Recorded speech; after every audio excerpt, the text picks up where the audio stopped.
Friends and students welcome. आदाब है आप सबका मीर अकाडमी में आज हम जियोग्राफी सेक्शन पढ़ने जा रहे हैं।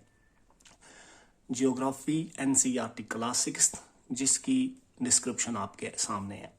तो मैंने चूज़ क्यों किया है आपके टॉपिक में जियोग्राफी को, इसलिए क्योंकि जो एनसीईआरटी की जियोग्राफी है 6 क्लास की, फर्स्ट ऑफ ऑल ये 6 क्लास के जो एनसीईआरटी के स्टूडेंट्स हैं उनके लिए है, ये उनकी सिलेबस का हिस्सा है। उसके अलावा जो जेके बोस है वो भी एनसीईआरटी का जो सिलेबस है उससे मेजॉरिटी सिलेबस उनकी बुक में भी यही है, यानी वो भी उन्हीं से ज़्यादातर सिलेबस लेते हैं।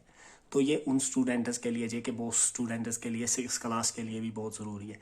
इसके अलावा जो एनसीईआरटी की बेसिक बुक्स हैं, ये जेकेएसएसबी, केएएस, चाहे जेकेएसएसबी का टीचर या कोई भी एग्ज़ाम हो उसके लिए बेसिक बुक्स मानी जाती है। एनसीईआरटी बुक्स को आप ऐसा समझ लीजिए जैसे कि मकान होता है ना, मकान हम जब बनाते हैं तो उसकी बेस अगर मजबूत बन गई ना तो ऊपर आप जितने स्टोरी बनाते जाइए उतना वो मतलब ये रहेगा, स्ट्रांग रहेगा, मजबूत बनेगा, कोई टेंशन नहीं है। लगे अगर बेस कच्ची रह गई ना तो फिर प्रॉब्लम है, फिर एक भी स्टोरी खतरे में है।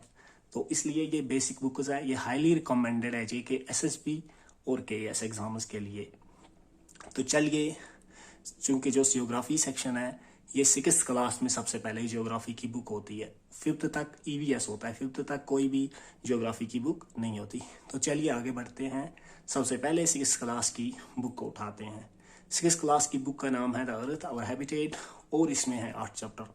पहले चैप्टर का नाम है the earth in the solar system, दूसरा चैप्टर है ग्लोब, लैटिट्यूड्स एंड लॉन्गिट्यूड्स, तीसरे चैप्टर में हम पढ़ेंगे मोशंस ऑफ द अर्थ, चौथे चैप्टर में मैप्स पढ़ेंगे, पांचवें में major domains of the earth पढ़ेंगे, छठे में major land forms of the earth पढ़ेंगे, सातवें चैप्टर में पढ़ेंगे और कंट्री इंडिया और आठवें चैप्टर में पढ़ेंगे India, climate, vegetation and wildlife. तो आगे बढ़ते हैं। ये है 6 क्लास की social science the earth our habitat textbook in geography for class 6। तो फ्रेंड चलिए फिर स्टार्ट करते हैं। जियोग्राफी जो 6 क्लास की है, तब इसका पहला चैप्टर जो है उसका नाम है the earth in the solar system, और साइड में एक इमेज दी हुई है सोलर सिस्टम की जिसमें सन और 8 प्लैनेट्स को दिखाया गया है। तो क्या है लेसन में लिखा है कि सनसेट के बाद, सूरज ग्रूब होने के बाद अगर हम आसमान की तरफ देखेंगे तो छोटे छोटे डॉट्स हमें आसमान में दिखाई देते हैं, नुक्ते, चमकते हुए नुक्ते जैसे।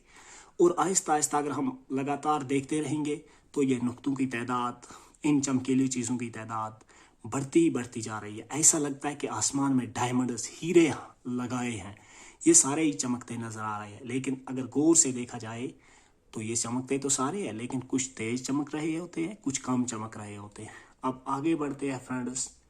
इन चमकीली चीज़ों के साथ साथ आसमान में आप एक और चीज भी बहुत रातों को अक्सर होती है, मून, चांद यानी कि।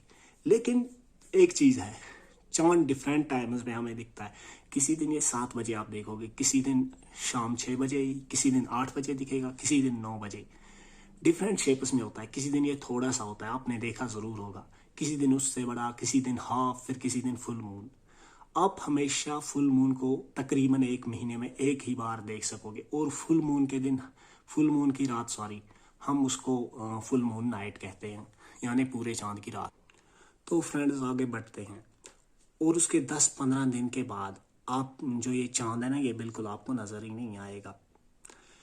क्या आपको हैरानी हुई कि ये चांद और ये बहुत सारे ये चमकीले चीज़ें जो होती हैं ये हमें दिन में दिखाई क्यों नहीं देती है? इसलिए क्योंकि दिन में सूरज की रोशनी बहुत ज़्यादा होती है, इसलिए ये हमें दिखाई नहीं देते हैं। जो सन है, मून और कुछ ऑब्जेक्ट्स, यही ऑब्जेक्ट्स जो हमें आसमान में दिखाई दे रहे हैं, जिन्हें हम तारे कहते हैं, इन सब को मिला के सेलेस्टियल बॉडीज कहा जाता है। कुछ सेलेस्टियल बॉडीज बहुत ही बड़ी और गर्म होती है, गैसों की बनी होती है, इनकी अपनी गर्मी और रोशनी होती है, अपनी हीट एंड लाइट होती है जो ये छोड़ते हैं। ऐसी सेलेस्टियल बॉडीज को स्टार्स कहते हैं। सन भी एक स्टार है।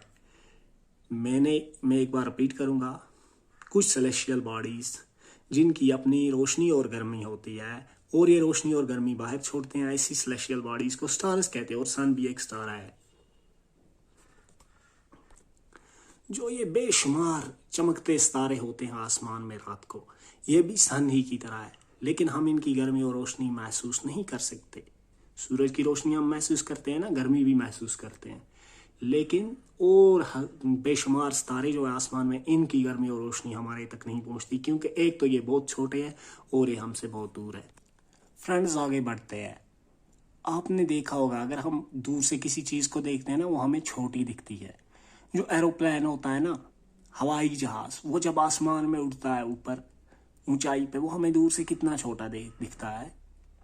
जब आप रात को देखते हैं ना आसमान की तरफ, तारों की वो बहुत सारी पैटर्न शक्लें जैसी बनाई होती हैं। वो तारों के जो होते हैं ग्रुप होते हैं आपस में, झुंड, इनको कॉन्स्टलेशन कहते हैं। क्या कहते हैं? तारों के झुंडों को कॉन्स्टलेशन कहते हैं। उर्सा मेजर और बिग बियर भी ऐसी एक कॉन्स्टलेशन है। पुराने ज़माने में क्या होता था, लोग जो है ना वो सिमत देखते थे रात के सितारों की तरफ। सिमत, किस सिमत, ईस्ट किस सिमत है, वेस्ट किस सिमत है, नॉर्थ किस सिमत है, साउथ किस सिमत है, क्योंकि उन दिनों ज़्यादा टेक्नोलॉजी नहीं थी। जो नॉर्थ है ना, शुमाल, नॉर्थ उसका मतलब है शुमाली, मतलब ये सिमत। तो आसमान के शुमाल में, नॉर्थ में एक स्टार होता है, पोल स्टार, वो हमेशा वहीं पे नॉर्थ साइड में ही रहता है आसमान में। इसको देखकर हम मतलब ये लगा सकते हैं अंदाज़ा कि हम किधर जा रहे हैं, नॉर्थ में जा रहे हैं, ईस्ट में जा रहे हैं, वेस्ट में जा रहे हैं, कहाँ जा रहे हैं। अब आगे बढ़ते हैं। मैंने कुछ अभी बोला था आपको, जिन सेलेस्टियल बॉडीज़ की हीट एंड लाइट होती है, उनको क्या कहते हैं हम? उनको हम स्टार्स कहते हैं। लेकिन अब आगे हमारे पास कुछ और सेलेस्टियल बॉडीज़ है जिनकी अपनी हीट और लाइट नहीं होती है। ऐसी सेलेस्टियल बॉडीज़ को प्लैनेट्स कहा जाता है। क्या कहा जाता है? प्लैनेट्स। वर्ड प्लैनेट जो है ये ग्रीक वर्ड प्लेनेटाई से आया है, जिसका माने है वेंडरर, घूमना। वो भी मैं बताऊंगा घूमना क्यों आगे जाकर, थोड़ा सा आगे। जो अर्थ, जिस अर्थ पे हम रह रहे हैं ना, ये भी एक प्लैनेट है। ये अपनी सारी हीट एंड लाइट, रोशनी और गर्मी सूरज से हासिल करती है। सूरज हमारा नियरेस्ट स्टार है, नज़दीकी स्टार। अगर हम ज़मीन पर देखेंगे ना आसमान से या चांद से, तो ये एक हमें शाइनिंग, चमकीली जैसी लग रही है, जैसे चांद लग रहा है, ऐसे ही ये लग रही है। तो मैंने अभी बोला था प्लैनेट को वेंडरर्स क्यों कहा जाता है? घूमने वाले। जो प्लैनेट्स है ना, असल में ये सूरज के आसपास घूमते हैं, सूरज के इर्द गिर्द। हम आसमान में मून देखते हैं, चांद, ये एक सैटेलाइट है। क्या है? ये हमारी ज़मीन का एक साथी है और इसके इर्द गिर्द घूमता है। चांद की बात मैं कर रहा हूँ। हमारी ज़मीन ही की तरह 7 और प्लैनेट भी हैं, यानी कुल मिला के 8 प्लैनेट है। ये सब अपनी गर्मी और रोशनी यानी हीट एंड लाइट कहाँ से हासिल करते हैं? सन से, सूरज से। इनमें से कुछ प्लैनेट्स के अपने अपने चांद भी है। अब हम सोलर सिस्टम पढ़ेंगे। सोलर सिस्टम जो है ना फ्रेंड्स, सोलर सिस्टम को उर्दू में हम निज़ाम शमसी कहते हैं। क्या है solar system? Sun, 8 planets, satellites, and some other bodies, celestial bodies known as asteroids and meteorites are known as solar system. Suraj, 8 planets, satellites और कुछ celestial bodies जैसे asteroids और meteorites, इनको बना मिला के एक फैमिली बनती है जिसको हम सोलर सिस्टम कहते हैं। यहाँ पे एक थोड़ी सी बड़ी इमेज दी गई है सोलर सिस्टम की। तो जो ये सोलर सिस्टम है, इसको हम सोलर फैमिली भी कहते हैं। सूरज जो है ना, सूरज इसका फैमिली हेड है, यानी इसका बड़ा वडेरा है। अब हम सन यानी सूरज के बारे में पढ़ेंगे। सूरज जो है ये सोलर सिस्टम के सेंटर में है, बीचों बीच। ये बहुत ही बड़ा है और ये बहुत ही गर्म गैसों का, हॉट गैसेस का बना हुआ है। इसमें एक पुलिंग फोर्स है, खींचने की ताकत, जिससे सोलर सिस्टम आपस में बंद रहता है। सन जो है ये अल्टीमेट सोर्स है, आखिरी सोर्स है, आखिरी जराया है हीट एंड लाइट का। सोलर सिस्टम में से यानी सारी जितनी भी हीट एंड लाइट है, गर्मी और रोशनी, वो सन से आती है, सूरज से आती है। इसकी गर्मी अगर बहुत ज़्यादा है तो सवाल ये है कि ये हमें क्यों नहीं लगती? ये तो हमसे, अर्थ से नज़दीकी नियरेस्ट स्टार है ना, लेकिन ये बहुत, अगरचे ये नज़दीकी स्टार है हमसे, लेकिन ये हमसे बहुत दूर है। कितना? लगभग 150 मिलियन किलोमीटर अवे, यानी ये हमारी ज़मीन से 150 मिलियन किलोमीटर अवे दूर है। 150 मिलियन किलोमीटर ये हमारी ज़मीन से दूर है। प्लैनेट्स के बारे में अब हम पढ़ते हैं। 8 प्लैनेट्स है सोलर सिस्टम में। अगर हम ये देखें कि वो सूरज से कितने दूर है, सूरज से दूरी के लिहाज से जो सबसे पहले आता है सूरज से दूर है, पहले उसका नंबर आएगा, फिर जो उससे दूर है। सूरज से सबसे पहले दूर मरकरी, उसके बाद वीनस, उसके बाद अर्थ, उसके बाद मार्स, फिर जुपिटर, फिर सैटर्न, यूरेनस एंड नेपट्यून। अब और थोड़ा सा आगे बढ़ते हैं। जो भी 8 प्लेनेट है ना सोलर सिस्टम के फ्रेंड्स, ये सूरज के इर्द गिर्द घूमते हैं अपने मखसूस करदा रास्तों पे, अपने फिक्सड पाथ्स पे। ये रास्ते थोड़ा इलांगेटेड है, थोड़ा खींच के, यानी गोल नहीं है पूरे। इन रास्तों को ऑर्बिटर्स कहते हैं। मरकरी सूरज से सबसे नज़दीक है।